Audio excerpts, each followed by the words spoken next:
رضی اللہ عنہ بارگاہ رسالت صلی اللہ علیہ وسلم میں حاضر ہوئے، عرض کیا یا رسول اللہ صلی اللہ علیہ وسلم مجھے سواری کی حاجت ہے، یعنی کوئی گھوڑا وغیرہ، اونٹ وغیرہ کوئی سواری کا انتظام میرے لیے فرما دیجیے۔ محبوب صلی اللہ علیہ وسلم نے فرمایا ابھی سواری تو نہیں ہے، یوں کرو فلاں انصاری کے پاس جاؤ، انہیں کہو وہ تمہیں سواری دے دیں گے۔ وہ صحابی رضی اللہ عنہ بتائے گئے انصاری کے پاس پہنچ گئے، پیغام مصطفیٰ صلی اللہ علیہ وسلم سنایا۔ انہوں نے ایک اونٹ ان صحابی کو دے دیا۔ اب یہ اونٹ لے کر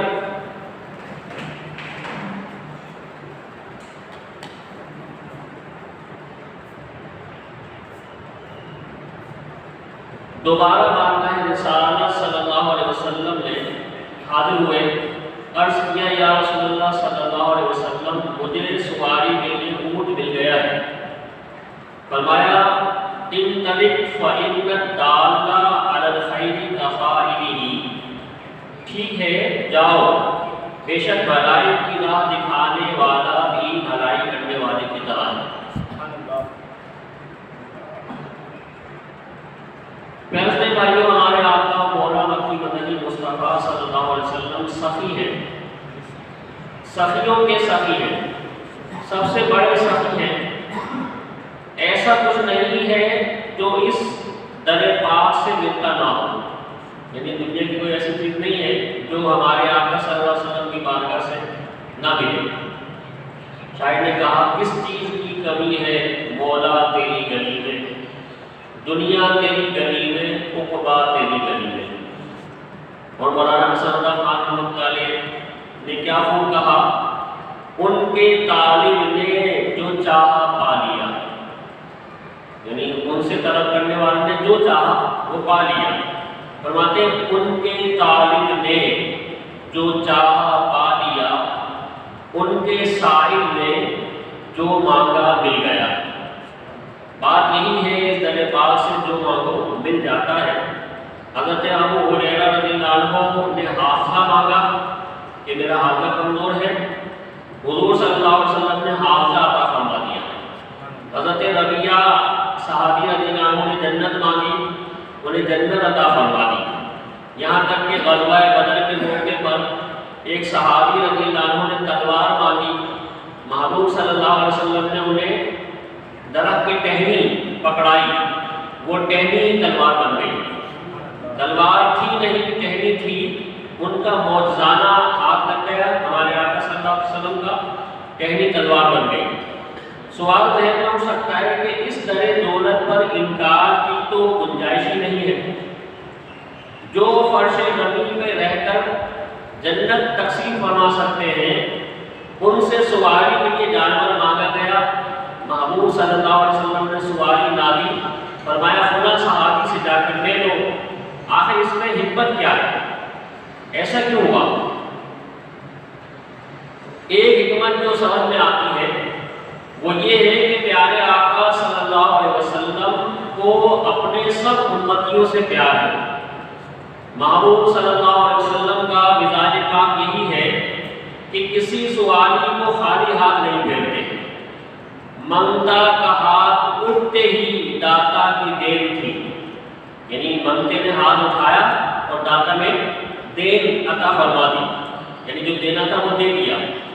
تو کہا منگتا کا ہاتھ اٹھتے ہی داتا کی دیر تھی، دوری قبول و عرض نے بس ہاتھ بھر کی، یعنی عرض کرنے اور قبول کر لینے میں بس اتنی دوری ہے کہ ہاتھ بڑھا کے عطا فرما دینا، ورنہ جیسے کسی نے کچھ مانگا ہمارے آقا صلی اللہ علیہ وسلم کو اس کو وہ اس کی طلب عطا فرما دیتے۔ شان یہی ہے کہ کوئی سوالی خالی نہیں پھرتا، مگر سیرت پاک کے اس انداز سے امیر لوگ تو فیضان پا سکتے ہیں، یعنی ہمارے آقا صلی اللہ علیہ وسلم تو سب کو عطا فرماتے ہیں، جس نے جو مانگا اس کو عطا فرمایا. تو یہاں پہ آپ نے خود عطا نہیں فرمایا، آپ نے فرمایا خدا صحابی سے لے لو. تو اس میں حکمت کیا ہے کہ اگر خود عطا فرماتے رہتے ہر جگہ، یعنی تقریباً سب جگہ تو خود ہی عطا فرمایا، بائی چانس ایسا ہو گیا کہ آپ نے دوسرے کے لیے فرما دیا کہ ان سے لے لو، تو یہ اس میں کسی دوسرے کی طرف رہنمائی فرما دینا، کسی دوسرے کی طرف بھیج دینا کہ اس سے یہ ہے یہ بدل لے لو، اس میں کیا ہے کہ اگر خود ہی عطا فرماتے رہتے، صرف خود ہی بانٹتے رہتے، دوسروں کی طرف آپ مائل نہ فرماتے، لوگوں کو نہ بھیجتے، تو پھر صرف جو ہے امیر لوگ ہی اس سنت پہ عمل کر پاتے. کیونکہ عطا فرمانا ہمارے آقا صلی اللہ علیہ وسلم کا طریقہ بات کا ہے. تو پھر غریب لوگ جو ہے وہ ہمارے آقا صلی اللہ علیہ وسلم کے اس کرم سے محروم رہ جاتے.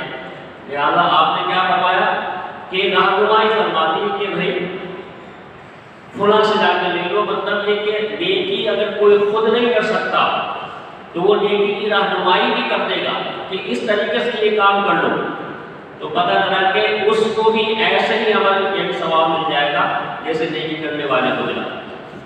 تو سیرت پاک کے اس انداز سے، یعنی دوسرے کی طرف بھیج دینا، دوسرے کی طرف رہنمائی کر دینا، سیرت پاک کے اس انداز سے امیر لوگ تو فیض پا سکتے ہیں، جو کروڑ پتی ہیں، ارب پتی ہیں، جن کے پاس پیسے کی کوئی کمی نہیں ہے، وہ تو یہ عقائد مصطفیٰ صلی اللہ علیہ وسلم اپنا سکتے ہیں کہ جب بھی سواری آئے خالی نہ لوٹائیں، دے کر بھیجا کریں. جو غریب ہے وہ اس عطا کو کیسے اپنائیں؟ چنانچہ محبوب صلی اللہ علیہ وسلم نے اپنے غریب امتیوں کے لیے ایک ادائے پاک اپنائی. صحابی آئے سواری مانگی، حضور صلی اللہ علیہ وسلم نے سواری عطا نہیں فرمائی، راستہ دکھا دیا کہ فلاں صحابی سے جا کر لے لو. پھر فرمایا جب وہ صحابی حاضر ہوئے اور کہا کہ مجھے جو ہے ان صحابی نے سواری دے دی ہے، تو آپ نے فرمایا کہ اچھا ٹھیک ہے جاؤ. اور پھر مزید ایک بات ارشاد فرمائی، کیا فرمایا؟ ان الدال علی الخیر کفاعلہ، بے شک بھلائی کی راہ دکھانے والا بھی بھلائی کرنے والے کی طرح ہے. جس نے نیکی کا راستہ دکھایا کسی کو تو وہ بھی ایسے ہی ہے کہ جس نے خود اس نے جو ہے وہ اس نیکی پر عمل کر لیا. گویا کہ غریبوں کو یہ درس دیا جا رہا ہے کہ اے وہ لوگوں جو صدقہ نہیں کر سکتے، اے وہ لوگوں جو راہ خدا میں لاکھوں کروڑوں خرچ نہیں کر سکتے، تم واسطہ بن جایا کرو، دینے والوں سے لے کر لینے والوں تک پہنچا دیا کرو، کسی شخصیت سے لے کر مسجد تک پہنچا دیا کرو، امیروں سے لے کر مدرسوں تک پہنچا دیا کرو. تمہارا یوں درمیان میں واسطہ بن جانا عطائے مصطفیٰ صلی اللہ علیہ وسلم بھی ہے، ثواب کمانے کا ذریعہ بھی ہے. حدیث پاک میں جو ارشاد ہوا یہ اصول ہے، اسے اپنے ذہن میں بٹھا لینا چاہیے. کیا؟ ان الدال علی الخیر کفاعلہ، بھلائی کی راہ دکھانے والا بھلائی کرنے والے کی طرح ہے. علامہ مناوی رحمۃ اللہ علیہ اس حدیث پاک کے تحت جو گفتگو آپ نے فرمائی، اس کا مفہوم یہ ہے کہ بھلائی کی راہ دکھانے والے نے بھلائی کی راہ دکھائی.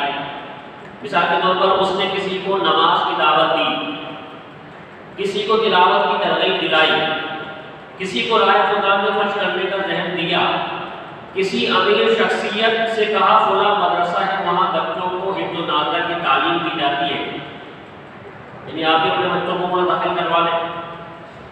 دعوت اسلامی دنیا بھر میں نیکی کی دعوت عام کر رہی ہے، اس کے ساتھ مالی تعاون فرمائیں. یعنی اس نے نیکی کی دعوت دے دی، اب اس کی دو صورتیں بنے گی. پہلی صورت تو یہ ہے کہ سامنے والے نے نیکی کی دعوت قبول کر لی، اس نے نماز پڑھنا شروع کر دی، تلاوت کرنے لگ گیا، راہ خدا میں مال خرچ کرنے لگا. اس صورت میں جو نیکی کی دعوت دینے والا ہے اسے اتنا ہی ثواب ملے گا جتنا کام کرنے والے کو ملے گا، یعنی عمل کرنے والے کو ملے گا. مثلا اس نے 1 لاکھ روپے دین کی خدمت کے لیے پیش کر دیے، اسے بھی 1 لاکھ خرچ کرنے کا ثواب مل جائے گا. یعنی جس نے اس کے پاس بھیجا کہ کوئی فلاں شخصیت جو ہے وہ آپ کی ہیلپ کر سکتی ہے اس حوالے سے.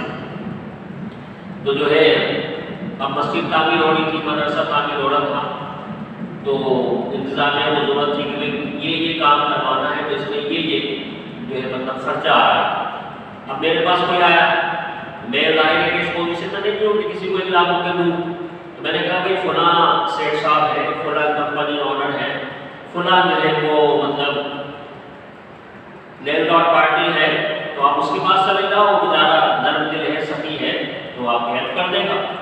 اب جو ہے وہ انتظامیہ اس کے پاس گئی، انہوں نے 1 لاکھ روپیہ آپ کی جو مطلب تھی ضرورت تھی وہ پوری کر دی، تو اب اس کو تو ثواب ملے گا ہی، لیکن میں نے بھیجا تو مجھے بھی اس میں سے حصہ ہے، یہ ثواب ملے گا۔ دوسری صورت یہ ہے کہ اس نے نیکی کی دعوت دے دی، سامنے والے نے مانی نہیں۔ آپ نے کسی کے پاس بیٹھ دیا کہ فلاں کو جا کے کہو کہ وہ باجماعت نماز پڑھ لیں، فجر کا وقت ہو گیا تو فجر پڑھنے آ جائے، اور وہ نہیں آیا، تو اس صورت میں اس نیکی کی دعوت دینے والے کا ثواب پھر بھی مل جائے۔ یعنی آپ نے کسی کو بھیج دیا کہ جا کے فلاں صاحب آج نماز میں نہیں آئے، تو جو ہے ان کو اٹھا کے لے آؤ، ساجد بھائی نہیں آئے، مالک بھائی نہیں آئے، پتہ چلا جو ہے کسی کو آپ نے یہاں سے بھیج دیا کہ فجر کے لیے ان کو اٹھا رہا، وہ نہیں آئے، تو آپ نے بھیجا، اس نے جا کے دعوت دی، دونوں کو جو ہے مطلب اپنی دعوت دینے کا بھیجنے کا ثواب مل جائے گا۔ وہ اگرچہ نیکی نہیں کر سکا تو اس کو تو ثواب نہیں ہوگا، لیکن جس نے راہ دکھائی اس کو ثواب ملے گا۔ یعنی کسی صورت بھی گھاٹا نہیں ہے، نقصان نہیں ہے۔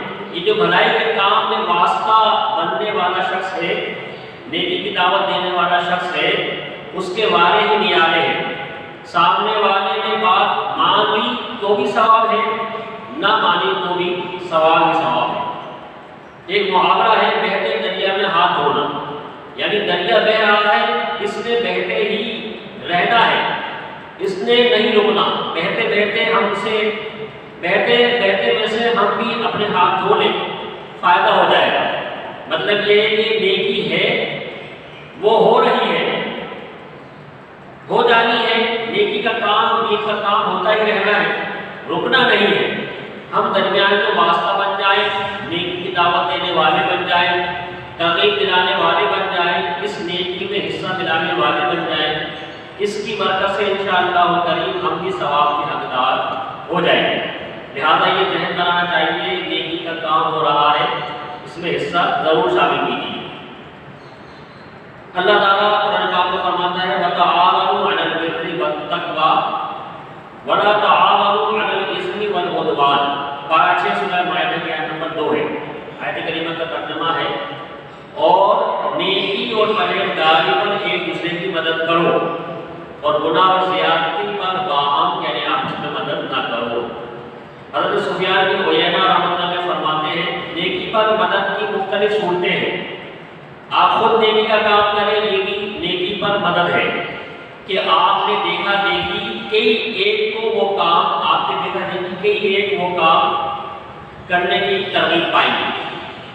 دوسرا یعنی گھر میں اگر باپ نماز پڑھے گا تو بچوں کی امی بھی پڑھیں گی اور بچے بھی پڑھیں گے، چھوٹے بہن بھائی بھی پڑھیں گے، ماں باپ دیکھیں گے وہ بھی کہیں گے کہ چلو بیٹا پڑھ رہا تو ہم بھی پڑھ لیتے، تو یہ بھی ایک نیکی کی رہنمائی میں مددگار ہے۔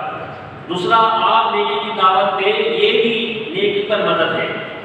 کوئی نیکی کر رہا ہے آپ اس کے مددگار بن جائیں، صرف نیکی کرنے کا راستہ بتا دیں، یہ سب نیکی پر مدد کرنے کی صورتیں ہیں۔ ان میں سے کوئی بھی صورت اپنائیں بس نیکی پر مددگار بن جائیں گے۔ ہم نیکی پر مددگار بنیں گے انشاءاللہ کریم ثواب کے حقدار ہو جائیں گے۔ درود پاک پڑھیں گے صلو علی الحبیب صلی اللہ تعالی علیہ وسلم۔ مسلم شریف کی حدیث ہے، ایک مرتبہ ایک صحابی بارگاہ رسالت میں حاضر ہوئے، عرض کیا یا رسول اللہ صلی اللہ علیہ وسلم میں راہ خدا میں سفر کرنا چاہتا ہوں مگر اسباب نہیں ہے۔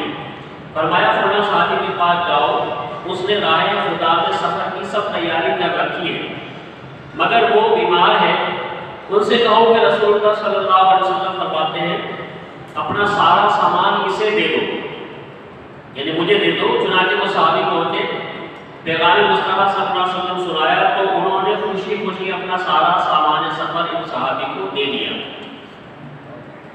اب دیکھیے انہوں نے تیاری کی ہے، راہ خدا میں سفر کر نہیں پائے، بیمار ہو گئے، اپنا سامان سفر دوسرے کو دے دیا، اب سفر وہ کریں گے ثواب انہیں بھی ملے گا، انہیں بھی مل جائے گا، سفر کرنے والے کو بھی ملے گا اور جس نے کیا اسے بھی ملے گا۔ سبحان اللہ، یہ ہے نیکی پر مدد کرنے کی فضیلت۔ ہمیں چاہیے کہ کوئی نیکی ہم خود نہیں کر پا رہے ہیں، ہم دوسروں کو اس نیکی پر مدد ضرور کریں، انشاءاللہ الکریم ہم بھی ثواب کے حقدار ہو جائیں گے۔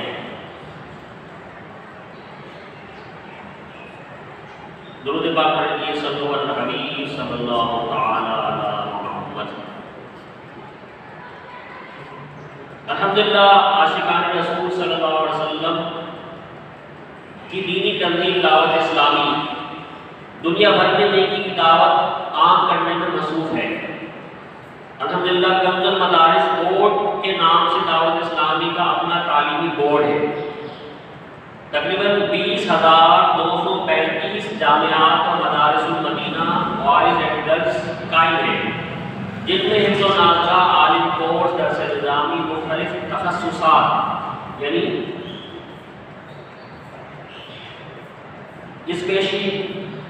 اسپیشلائزیشن فرائض علوم کورسز کروائے جاتے ہیں۔ جامعات و مدارس المدینہ بوائز اینڈ گرلز طلباء کی تعداد کم و بیش 5,65,695 ہے۔ بڑی عمر کے اسلامی بھائیوں اور بہنوں کو قرآن کریم کی تعلیم دینے کے لیے ہزاروں مدارس المدینہ بالغان و بالغات لگائے جاتے ہیں، جن میں پڑھنے والے اسلامی بھائیوں اور بہنوں کی تعداد لاکھوں میں ہے۔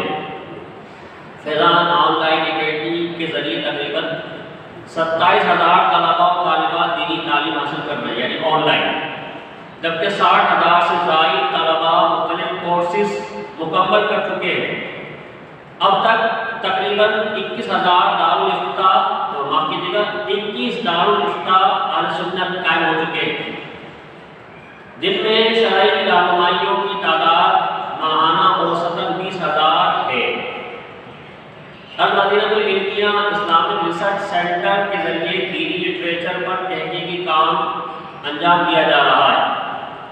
الحمدللہ اس شعبے کے تحت اب تک 2045 کتب و رسائل پر کام ہو چکا ہے۔ سوشل میڈیا مثلاً یوٹیوب، فیس بک، انسٹاگرام وغیرہ پر موجود اکاؤنٹ دن پر تقریباً 60.43 ملین یعنی 6 کروڑ 43 لاکھ فالوورز ہیں۔ مدنی چینل اردو، انگلش، بنگلہ زبانوں میں کڈز مدنی چینل، بزرگوں کا مدنی چینل اور عربی ویب چینل کے ذریعے دین اسلام کی خدمت کی جا رہی ہے۔ شعبہ آئی ٹی کی طرف سے اب تک 35 موبائل اپلیکیشن اور 44 اسلامک ویب سائٹس لانچ کی جا چکی ہے۔ سابقہ 12 ماہ میں تقریباً 9,60,000 اسلامی بھائیوں نے قافلے میں سفر کیا۔ شعبہ کورسز کے تحت اب تک تقریباً 92,455 کورسز ہو چکے ہیں، جبکہ 19 لاکھ سے زائد افراد نے ان کورسز میں شرکت کی۔ اسلامی بھائیوں اور اسلامی بہنوں کے ہفتہ وار اجتماع میں شرکت کرنے والوں کی تعداد اوسطاً 6 لاکھ ہے۔ ٹرانسلیشن ڈپارٹمنٹ یعنی مختلف زبانوں میں کتابوں کے ترجمے کرنے والے ڈپارٹمنٹ ہے، وہ مختلف زبانوں میں کتابوں کے ترجمے کر رہا ہے۔ مختلف زبانوں میں اب تک 8,000 کتب و رسائل کا ترجمہ ہو چکا ہے۔ خطاب المساجد و مدارس کے تحت 7,943 مساجد بن چکی ہیں۔ درسل بھائیوں دیکھیے، ہم میں سے کوئی بھی اتنے سارے کام اکیلے نہیں کر سکتا، ظاہر ہے مل جل کر ہی کر سکتے ہیں۔ کسی کو اللہ پاک نے مال دیا ہے وہ مال لگا دیتا ہے، کسی کے پاس وقت ہے وہ وقت دے دیتا ہے، کسی کو ٹیکنالوجی میں مہارت ملی ہے وہ اپنی مہارتیں پیش کرتا ہے۔ یوں مل کر ہی دنیا میں دین کا کام ہو رہا ہے۔ ہمیں چاہیے کہ ہم اس میں اپنا حصہ شامل کریں۔ آج 12 اکتوبر کو دعوت اسلامی کی جانب سے ٹیلیتھون ہونے جا رہا ہے۔ دعوت اسلامی کے تمام جائز دینی، اصلاحی، فلاحی، روحانی، خیر خواہی، بھلائی اور آمدنی بڑھانے یونٹس کی صورت میں عطیات جمع کیے جائیں گے۔ 10,000 روپے کا ایک یونٹ ہے، ایک یونٹ دے سکتے ہیں، ایک دیجیے 50 دے سکتے ہیں، 50 دیجیے 200 دے سکتے ہیں، 200 دیجیے 1200 دیجیے، آدھا دے سکتے ہیں، آدھا یونٹ مطلب 5000 دے سکتے ہیں، وہ دے دیں۔ جو بھی ہم ہیلپ کر سکتے ہیں دعوت اسلامی کے دینی کاموں کے لیے تو آپ اپنا حصہ شامل کیجیے۔ خود نہیں کر سکتے، جو آپ کے رابطہ تعلیم دوست احباب، آپ کے مطلب سیٹ وغیرہ، آپ کے کولیگس وغیرہ، جو بھی مطلب آپ کے یعنی رابطے میں لوگ ہیں، اگر وہ کر سکتے ہیں تو ان تک آپ رہنمائی کروا دیں یا انہیں فون کے ذریعے کہہ دیں کہ بھی دعوت اسلامی جو ہے وہ ٹیلی فون کر رہی ہے دینی کاموں کے حوالے سے۔ دنیا بھر میں جو ہے وہ فلاحی کام بھی کیے جا رہے ہیں، جہاں سیلاب آ رہے ہیں، زلزلے آ رہے ہیں، یا یوں سمجھ لیجیے فلسطین میں امداد پہنچانے کے حوالے سے، اور دنیا بھر میں جو ہے مطلب یعنی مالی معاونت بھی لوگوں کی فلاحی کے حوالے سے بھی ہیلپ کی جا رہی ہے، اور اسی طریقے سے جو ہے وہ دینی تبلیغی کام بھی جاری ہے۔